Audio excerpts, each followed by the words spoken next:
नमस्कार, आप देख रहे हैं पक्ष विपक्ष। मैं हूं आपके साथ Akshay Singh. Land for jobs case में बिहार के डिप्टी सीएम तेजस्वी यादव पर लटकी तलवार फिलहाल टल गई। सीबीआई की चार्जशीट पर आज दिल्ली के राउज एवेन्यू कोर्ट में होने वाली सुनवाई की तारीख आगे बढ़ा दी गई। अब अगली सुनवाई 8 अगस्त को होगी। भले ही तेजस्वी यादव को थोड़ी सी मोहलत मिल गई, लेकिन बीजेपी वक्त देने को तैयार नहीं।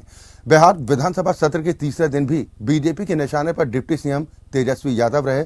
तेजस्वी यादव को बर्खास्त करने को लेकर बीजेपी ने जोरदार हंगामा किया। हंगामे के दौरान बीजेपी के विधायकों ने न केवल वेल में रखी कुर्सियों को इधर उधर फेंका, बल्कि कुर्सियों को तोड़ भी दिया। विरोध जताने के दौरान कागज फाड़ कर भी उछाले गए। इससे पहले मंगलवार को भी बिहार विधानसभा की कार्रवाई के दौरान बीजेपी विधायकों ने कुर्सियां फेंककर जबरदस्त हंगामा किया था। और अब तेजस्वी यादव पर लगे भ्रष्टाचार के आरोपों पर मुख्यमंत्री नीतीश कुमार के लिए यह मामला अब गले की हड्डी बन चुका है। भ्रष्टाचार के आरोपों के बाद ही पिछली बार नीतीश कुमार ने आरजेडी से नाता तोड़कर बीजेपी के साथ सरकार बनाई थी, लेकिन अब आज हालात एक बार फिर वैसे ही बन चुके हैं।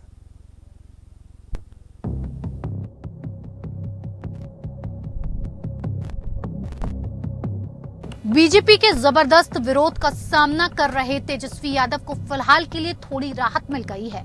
लैंड फॉर जॉब्स केस में सीबीआई की चार्जशीट पर आज दिल्ली के राउज एवेन्यू कोर्ट में होने वाली सुनवाई टल गई है। अब अगली सुनवाई 8 अगस्त को होगी। कोर्ट में आज बिहार के डिप्टी सीएम तेजस्वी यादव के खिलाफ सुनवाई होनी थी, लेकिन इसी मामले में लालू यादव के खिलाफ संबंधित विभाग से सेक्शन नहीं मिलने के कारण कोर्ट ने सुनवाई टाल दी। आज कोर्ट में सीबीआई के वकील और तेजस्वी यादव के वकील अपना अपना पक्ष रखने वाले थे। इसके आधार पर तय होता कि तेजस्वी पर सीबीआई का चार्जशीट स्वीकार करने लायक है या नहीं। भले ही तेजस्वी को कोर्ट से थोड़ा वक्त मिल गया है, लेकिन बीजेपी वक्त देने के लिए तैयार नहीं है। बिहार विधानसभा सत्र के तीसरे दिन भी बीजेपी के निशाने पर डिप्टी सीएम तेजस्वी यादव रहे। तेजस्वी यादव को बर्खास्त करने को लेकर बीजेपी ने जोरदार हंगामा किया। हंगामा इतना बढ़ा कि बुधवार को सदन की कार्यवाही महज 35 मिनट ही चल सकी। प्रश्नकाल के दौरान तेजस्वी यादव का बीजेपी ने जमकर विरोध किया। तेजस्वी अपने मंत्रालयों के विषयों पर जवाब दे रहे थे।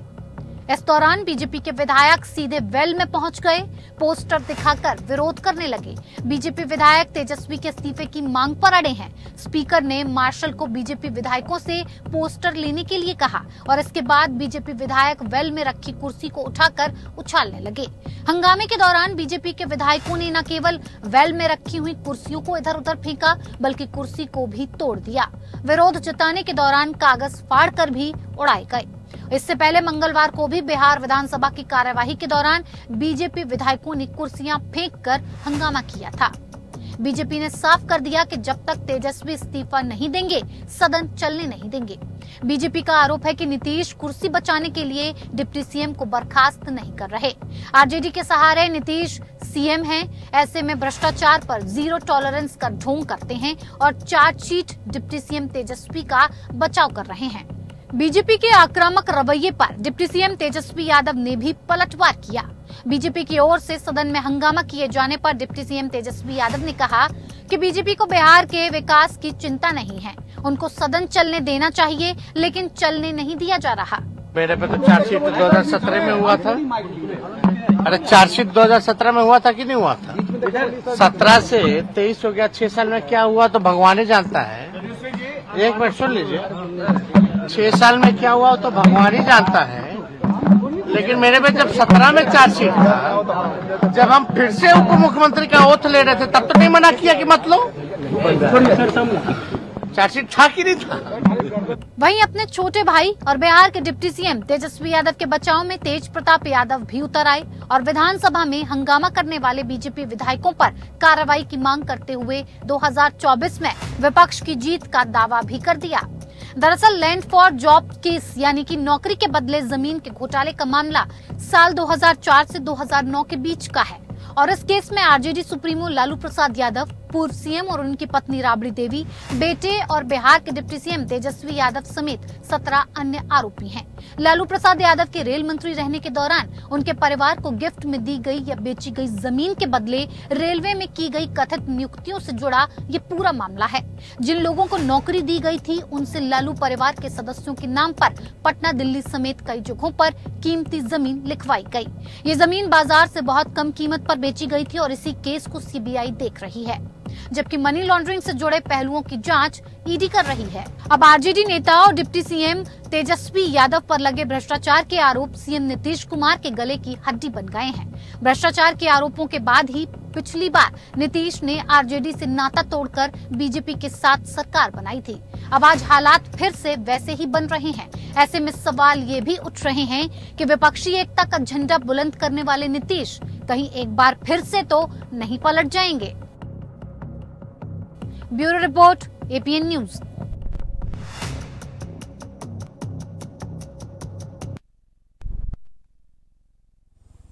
यहाँ तो तेजस्वी यादव को लेकर बिहार की राजनीति में जबरदस्त उबाल देखने को मिल रहा है। सदन से सड़क तक जबरदस्त हंगामा और बीजेपी इस्तीफे की मांग पर अड़ी हुई है।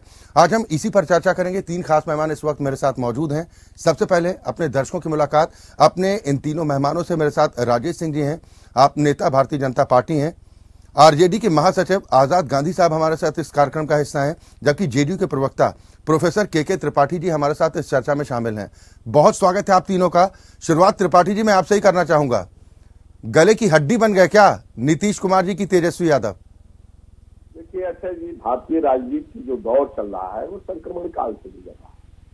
सत्ता बहुत महत्वपूर्ण हो गई है और सब चीजें विचारधारा और सिद्धांत सब दौड़ होते जा रहे हैं। आपने देखा कि महाराष्ट्र में जो घटना घटी है उसमें अगर जाए थोड़ा सा तो उसमें छगन भुजबल है, अजित पवार है, इनके ऊपर तमाम बड़े बड़े स्कैम्स लगे हुए और इन स्कैम के बावजूद भी उनको अभी ओथ दिलाया गया। और वही भाजपा आज अभी सिर्फ 6 साल तक कुछ नहीं बोली आपके डिप्टी सीएम के ऊपर और आज उनके खिलाफ आवाज उठा रही।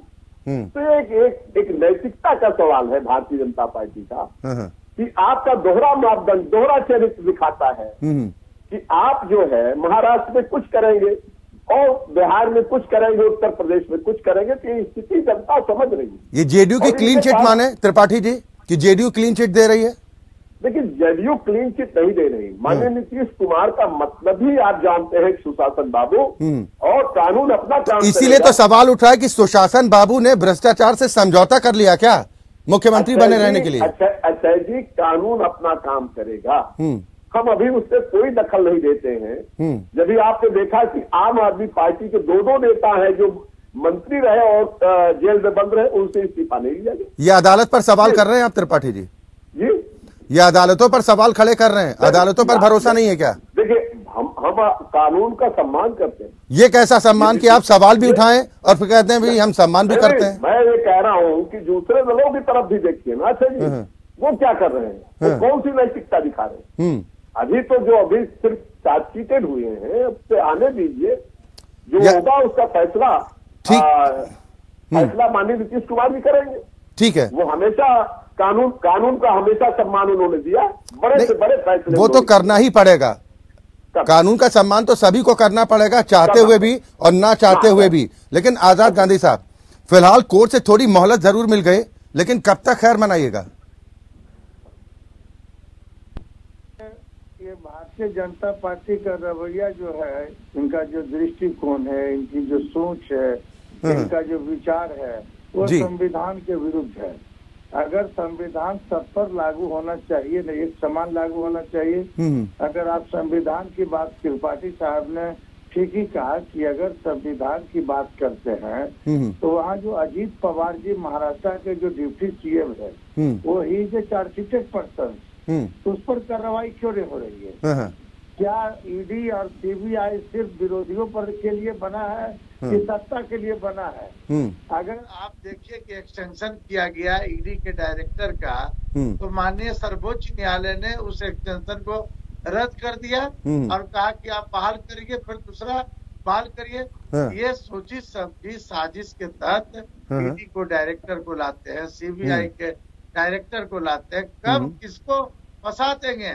लेकिन जनता के दिल में जो जगह लोगों ने बना रखी है, नीतीश कुमार और तेजस्वी यादव ने भारतीय जनता पार्टी को मिटाने की क्षमता नहीं है। लोकतंत्र में जनता मालिक होता है और पूरे बिहार की जनता ही नहीं बल्कि पूरे देश की जनता तो वोट की ताकत से अपना फैसला आजाद गांधी साहब सुनाती है, लेकिन जो मामला जुडिशियल हो उस पर तो कोर्ट के फैसले का निर्णय करना चाहिए। लेकिन सवाल ये है ना कि जिस वक्त लालू प्रसाद यादव जी पर चारा घोटाले के आरोप लगे थे, उस वक्त भी आप लोग यही सफाई देते थे कि ये अनर्गल आरोप है, उनको फंसाने की कोशिश की जा रही है। बाद में अदालत की तरफ से सजा हुई ना। सुनिए ना, तो जिस कोर्ट ने सजा दिया और जिस जज ने सजा दिया जी, उसको क्या मिला आपको मैं विशेष नहीं इसी गहराई में जानना चाहता हूँ। आप मतलब अदालत के फैसले पर एक तरफ कहते हैं कि भाई हम तो सम्मान करते हैं और सवाल भी खड़े करते हैं। हम सम्मान करते हैं, ये सम्मान कैसा? अदालत को गिरवी किसने रख दिया? अदालत को गिरवी भाजपा ने रख दिया। किसको गिरवी रखा? बना देंगे और नहीं, किसके हाथ गिरवी रखा बताइए ना आजाद गांधी साहब खुल के। ये अगर संविधान है तो बताइए, संवैधानिक बात होनी चाहिए। जिसने देश को बेच दिया, जिसने देश का पैसा, गरीबों का पैसा विपक्षों के हाथ में दे दिया। आपको लग रहा है कि इन तर्कों से बचाव हो जाएगा? क्योंकि आरोप जो है वो तो गंभीर हैं। लैंड फॉर जॉब केस में क्या क्या हुआ, लालू एंड फैमिली पूरी मुश्किल दौर से है करीब 2017 में भी आरोप लगा था जब डिप्टी सीएम बने थे जी, और जब डिप्टी सीएम से हटे तो ये मामला खत्म हो गया। फिर डिप्टी सीएम बने 2023 में, फिर इस मामला जाकर किया गया। तो इसलिए इस बात को जनता भी समझती है और न्यायालय भी समझ रही इस बात को कि मिसयूज हो रहा लालू परिवार का। ठीक है, आप मिसयूज की बात कर रहे हैं। आपको भरोसा ना तो अब अदालतों पर रह गया। आपने खुद ही कहा कि भाई गिरवी रख दिया गया, लेकिन ये नहीं बताया कि किसके सामने गिरवी रखा गया। लेकिन राजेश सिंह जी, क्या बीजेपी ने मन बना लिया कि जब तक तोड़ेंगे नहीं तब तक छोड़ेंगे नहीं? महाराष्ट्र पर भी मेरा चर्चा कर दीजिएगा। आऊंगा, अभी तो बिहार अहम है ना, आज बिहार पर कर लेते हैं। वो भी भारत का एक राज्य है। ठीक है सर, ठीक। अभी बिहार की चिंता कीजिए ना। राजेश सिंह जी क्या जवाब देंगे? आवाज आ रही है अक्षय जी? जी। अरे अक्षय जी, इससे भारतीय जनता पार्टी का क्या लेना देना है भाई? ये 2004 से 9 के दूसरी जगह रेल मंत्री रहे यूपीए सरकार में। ये मामला तब का है ना, ये आज का मामला थोड़ी है जी। ये तो भाई उस समय का मामला है जब भ्रष्टाचार अपनी चरम सीमा पे था। उसी समय जब 2G 3G पुरानी कितने जी का घोटाला हुआ, उसी समय चारा घोटाला हुआ और उसी समय ये जो लैंड स्कैम हुआ उसी समय का मामला है ना भाई, कि नौकरी के बदले जमीन का मामला। उसी समय तो ये तेजस्वी यादव ये तो भाई उस समय तो मीडिएटिंग कर रहे थे ना कि भाई हमको जमीन दीजिए और हमारे बाबूजी आप लोगों को नौकरी देंगे। ये तो उस समय का मामला है। इससे भारतीय जनता पार्टी का क्या लेना देना है? इतनी जो मोटी चिट्ठा बनी हुई है तो ये तो यूपीए सरकार की है ना। अब उस पर जांच आपको भी मालूम है कि तो भाई ये जो सरकारी एजेंसियां हैं वो अपना समय समय पे जांच करती रहती है। अदालत है, कोर्ट है, उसमें मामले तो कोई मामले तो 10 साल बाद खुलते हैं, कोई मामले 20 साल बाद खुलते हैं, कोई मामले खुलते ही नहीं है। तो क्या इनको ये मामला तो खुले नहीं? लेकिन बीजेपी जल्दबाजी में राजेश सिंह जी नहीं है। आप लोग कह रहे हैं कि अब तो फौरन बर्खास्त कर देना चाहिए। अभी कोर्ट को तय करना है कि चार्जशीट स्वीकारनी है या नहीं स्वीकारनी है। नहीं, बर्खास्त तो नहीं भाई। कैसे भाई जांच क्यों नहीं आएगा? भाई आप पद पे रहते हुए आपके खिलाफ जांच चल रहा है, आपको तो नैतिक जिम्मेदारी लेते हुए इस्तीफा दे देनी चाहिए कि आपके ऊपर इतना बड़ा स्कैम का जो है कि भ्रष्टाचार लगा हुआ है और उसकी जांच चल रही है और मामला जो है कि कोर्ट में है। तो ये जांच में तो सहयोग देने के लिए आपको नैतिक रूप से इस्तीफा दे देना चाहिए। ठीक है आजाद गांधी साहब, वो कह रहे हैं कि आरजेडी में अगर जरा सी भी नैतिकता है और उनको लगता है कि हम पाक साफ हैं तो अदालत का सामना करें और फिलहाल इस्तीफा दे दें। जो नैतिकता की बात कर रहे हैं टीवी पर बैठ के, उनसे पूछिए न कितने जजों को आपने राज्यपाल बनाया और कितने जजों को जज का काम है जजमेंट करना, ही नहीं कि गवर्नर बनना। यूपीए की सरकार ने नहीं बनाया। आप एनडीए की सरकार में कितने लोग राज्यसभा के जज में उनको तोहफा दिया जाता है, तोहफा, और ये तोहफा जनता समझ चुकी है। ये पहली बार तो नहीं है ना सर, ये पहली बार तो नहीं, इससे पहले भी इस तरह से राज्यपाल बनते रहे हैं। ये राज्यपाल हमने किसी ने फैसला करने वालों को राज्यपाल हमने नहीं बनाया। जो यूपीए के खिलाफ में जो फैसला कर रहे हैं या कोई एनडीए के खिलाफ में फैसला कर रहे हैं, हम ऐसे लोगों को तारीफ नहीं दिया।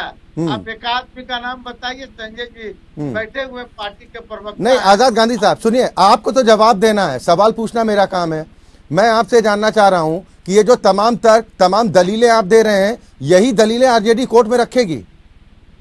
आज कोर्ट में जो हमने पिटीशन फाइल किया है, आप कहेंगे कि नहीं महाराष्ट्र में देख लीजिए वहां हो रहा है, इससे बचाव हो जाएगा। हम तो जिक्र करेंगे ही, क्योंकि महाराष्ट्र भी हिंदुस्तान का एक अंग है और वहाँ भी कई चार्जशीटेड लोगों को आपने मंत्री बना दिया है, तो वो चर्चा नहीं होनी चाहिए क्या? सिर्फ तेजस्वी यादव के लिए ईडी और सीबीआई बना है। चारा घोटाले में लालू यादव जी को सजा गलत हुई थी ना, आजाद गांधी साहब? बात कर रहे हैं, हम बता दूं बिहार में नहीं, बोलिए ना। आपने अदालतों पर भी प्रश्न खड़े कि मैं आपसे जानना चाह रहा हूं कि गलत सजा हुई लालू प्रसाद यादव जी को चारा घोटाला मामले में? तो उनको क्या गिफ्ट मिला जिसने सजा दिया? आप पूछिए भारतीय जनता पार्टी के प्रवक्ता से, जिसने लालू प्रसाद यादव को जो सजा दिया। मैं आप गिफ्ट की बात कर रहे हैं, गिफ्ट से नीचे आरजेडी सोचती नहीं है क्या? आजाद गांधी साहब, आप लोग गिफ्ट के अलावा कुछ नहीं सोच पाते हैं क्या? क्या गिफ्ट तो सामने नजर आ रहा कि उनको क्या गिफ्ट दिया? मैं आपसे सवाल कर रहा हूं, क्या लालू यादव जी को गलत सजा दी गई चारा घोटाला मामले में, हाँ या ना? नहीं करें, न्यायालय का हम सम्मान करते हैं, हम हर चीज का सम्मान करते हैं। यानी अदालत ने सही सजा दी ना, तथ्य होंगे। जो सजा देने वाले लोग हैं, अगर उसको भारतीय, चले आपके पास तर्क नहीं है, लेकिन प्रोफेसर के त्रिपाठी साहब, नीतीश कुमार जी अब करेंगे क्या? कब तक बचाव कर पाएंगे? उसी तरह का प्रेशर है और उसी तरह के आरोप हैं जिसके चलते वो गठबंधन का साथ छोड़ के आरजेडी के साथ भागे थे। फिर वही स्थिति। अच्छा जी, मैं आपके सम्मानित चैनल के माध्यम से बताना चाहता हूँ, नीतीश कुमार ने कभी समझौता नहीं किया है। बड़े से बड़े कुर्बानी उन्होंने दिए हैं, इसलिए मेरा मानना थोड़ा वक्त का इंतजार करिए, लेकिन ये जरूरी है जो भी फैसला होगा वो उसके मापदंड पे वो हमेशा माननीय नीतीश कुमार जी खड़े उतरे। वही नीतीश कुमार जी है ना जो लालू एंड फैमिली पर सवाल खड़े करते थे कि आकंठ तक ये पार्टी और उनके मुखिया डूबे हुए भ्रष्टाचार में। देखिए अच्छा जी, इस देश में, मुल्क में तो बड़ा विडम्बना है। मैंने आपसे पहले ही कहा कि सत्ता एक बड़ी महत्वपूर्ण चीज हो चुकी, सत्ता के साथ किसी भी अवसर पे समझौता हर पार्टियां कर रही है। यही आप स्वीकारिए ना, कम से कम ये अच्छी बात है कि आप स्वीकार कर रहे हैं कि सत्ता के लिए कोई भी समझौता हो जाता है। अच्छा जी, जब भारतीय जनता पार्टी पीडीपी के साथ चली जाती है तो हमारा जेडीयू के आरजेडी के साथ जाने में क्या दिक्कत होगी? तो ये कहिए ना, फिर सुशासन बाबू का तमगा क्यों लिए घूम रहे हैं? देखिए, सुशासन बाबू का तमगा तो भारतीय जनता पार्टी ने दिया, वहाँ बिहार की जनता ने दिया है। चलिए, अब वापस या नहीं कर रहे हैं नीतीश कुमार जी, ये तमगा नहीं लेना चाहते सुशासन बाबू का? देखिए, माननीय नीतीश कुमार के बारे में कहना, मैं आज आपको फिर इस चैनल के माध्यम से बताना चाहता हूँ, भारत की राजनीति में अगर कोई साफ सुथरा चेहरा है, बेदाग चेहरा है और जो प्राइम मिनिस्टर के सभी गुणों को रखता है, तो माननीय नीतीश कुमार जी है। चलिए देखिए, आपने तो हसरत भी जाहिर कर दी, अभी तक कह रहे थे कि नहीं, उनकी कोई मंशा पीएम कैंडिडेट बनने की नहीं है। अरे भाई अक्षय जी, मैं आपके चैनल के माध्यम से बताना चाहता हूँ कि हिंदुस्तान में अगर बेदाग चेहरे की कहीं बात होगी तो माननीय नीतीश कुमार से बेहतर चेहरा किसी का नहीं। लेकिन लोग सवाल नहीं पूछेंगे कि जिन पर भ्रष्टाचार के आरोप लग रहे हैं उनसे आप दोस्ती गांठ लेते हैं, उनसे समझौता कर लेते हैं, तो आप भी उसी कतार में आ गए। मुझे समझिए, 17 वर्षों से वहाँ मुख्यमंत्री है बिहार, लगभग 15-20 वर्षों से केंद्रीय मंत्री रहे, कोई परिवारवाद जी, कोई आपका भ्रष्टाचार, कोई कुछ दाग लगा हो तो आप बताइए। ये जो मामला आया है, इस मामले पे विचार करेंगे पार्टी में। सर मुझे बताइए कि अगर भ्रष्टाचार के आरोपियों से दोस्ती होती है तो मैसेज क्या जाएगा? देखिए, मैसेज तो भारतीय राजनीति में परमानेंट ना तो कोई दोस्त होता है, ना परमानेंट कोई दुश्मन। चले, आपने कम से कम ये कहा तो कि सत्ता बड़ी चीज है, सत्ता के लिए किसी भी प्रकार का समझौता हो सकता है। राजेश सिंह जी, मैंने कहा आपके चैनल के माध्यम से मैं कह रहा हूँ ठीक है, सत्ता एक बहुत बड़ी चीज हो चुकी है इस मुल्क में। राजेश सिंह जी, कुछ भी आप सत्ता से बढ़कर राजनीतिक दलों के लिए कोई चीज नहीं है, नीति नियम गए एक किनारे, कोई वास्ता नहीं है। देखिए, ठीक त्रिपाठी जी, राजेश सिंह जी से पूछ रहा हूँ। अच्छा जी, प्रधानमंत्री जी मध्य प्रदेश में भाषण देते हैं अजीत के 70,000 करोड़ का है, 40,000 करोड़ का है। ठीक है, आऊंगा। आप लोग नजीर देने लगते ना कि भाई बिहार की बात मत करो, आप महाराष्ट्र चले जाओ, आप पंजाब चले जाओ, आप कहीं की बात कर लो, लेकिन हमारी बात मत करो। राजेश सिंह जी, मैं कह रहा हूँ, ठीक है, ठीक है सर, पार्टी का दोहरा चेहरा दिखाई पड़ रहा है। ठीक है, लेकिन विधानसभा में जिस तरीके का हंगामा राजेश सिंह जी मचा है, आपको नहीं लग रहा कि इस मामले को लेकर आम जनता के काम अटक रहे हैं? यानी उलझाव सत्ता पक्ष और विपक्ष में इस कदर है कि नुकसान तो बिहार की जनता को हो रहा है कि जो थोड़ी बहुत उम्मीदें हैं वो भी धराशायी। नहीं, देखिए अक्षय जी, नुकसान तो बिहार का जनता का हो ही रहा है। जब से नीतीश जी को ये प्रधानमंत्री का सपना लगा हुआ है ना कि हमें प्रधानमंत्री बनना है और उसके लिए कुछ भी करेंगे, जा करके हम भ्रष्टाचार की गोद में बैठ जाएंगे, तो बिहार की जनता का तो नुकसान हुआ ही है। लेकिन जिसका नुकसान हुआ है उसको न्याय भी तो मिलना चाहिए।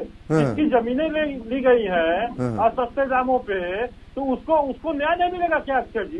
क्या हम न्याय का लड़ाई लड़ना बंद कर देंगे क्या? क्या हम बिहार की जनता की लड़ाई न लड़ें क्या? और केवल बिहार की बात नहीं है, मैं बताऊं अक्षय जी, दिल्ली में, मुंबई में कई जगह जमीनें लिया गया जब ये रेल मंत्री से। केवल चारा घोटाला नहीं हुआ, बहुत बड़े बड़े घोटाले हुए हैं। और इसमें ये तेजस्वी जी, जिनको नीतीश जी ने आज मुख्यमंत्री बनाया हुआ है, ये बकायदे उसमें मीडिएटर बन करके और ये पैसा लेते थे। चले, बिल्कुल, अब तो समय का अभाव है, लेकिन आरोप गंभीर हैं। भले ही अभी थोड़ी मोहलत अदालत की तरफ से मिली हो, लेकिन 8 अगस्त को जब सुनवाई होगी तब क्या तर्क, क्या पक्ष रखा जाएगा? आजाद गांधी साहब, एक फाइनल रिएक्शन छोटा सा मैं आपसे 10 सेकंड में चाह रहा हूं। आप मान रहे हैं ना कि तलवार तो कम से कम सिर पर लटक रही है तेजस्वी यादव जी के? का सम्मान पहले भी करते थे, आज भी कर रहे हैं। हम आपके चैनल के माध्यम से भारतीय जनता पार्टी से यह पूछना चाहते हैं कि जो एक बहुत बड़ी संवैधानिक संस्था विधानसभा है, जिसमें जनता की भावनाओं को रखा जाता है, क्या वहाँ पर कुर्सी चलाने की ट्रेनिंग आरएसएस और भाजपा? चले, ठीक है, अब समय का अभाव है, लेकिन इस उम्मीद के साथ कि सभी राजनीतिक दलों को इस पर विचार करना चाहिए, क्योंकि ये सिर्फ बिहार विधानसभा की सूरत नहीं है। देश की संसद जब चलती है वहां पर भी इस तरह के हंगामे जब होते हैं कि जब एक दिन सदन की कार्रवाई चल नहीं पाती, नुकसान जनता का होता है, पीड़ा जनता को होती है, लेकिन सिर्फ हंगामा और ये नारेबाजी राजनीतिक दलों के नेताओं तक सिमट कर रह जाती है। बहुत शुक्रिया आप सभी मेहमानों का हमारे साथ इस कार्यक्रम में शामिल होने के लिए। तो अब 8 अगस्त को अदालत इस पूरे मामले को लेकर सुनवाई करेगी। हालांकि आरोप लगाए जा रहे हैं कि बदनाम करने की कोशिश की जा रही है, साजिश की जा रही है, जबकि बीजेपी अब इस्तीफे की मांग पर अड़ी हुई है। बीजेपी की तरफ से साफ कह दिया गया कि सदन से लेकर सड़क तक हंगामा चलता रहेगा जब तक तेजस्वी यादव के खिलाफ एक्शन नहीं होता। इसी के साथ पक्ष विपक्ष में अभी के लिए बस इतना ही। खबरें लगातार जारी।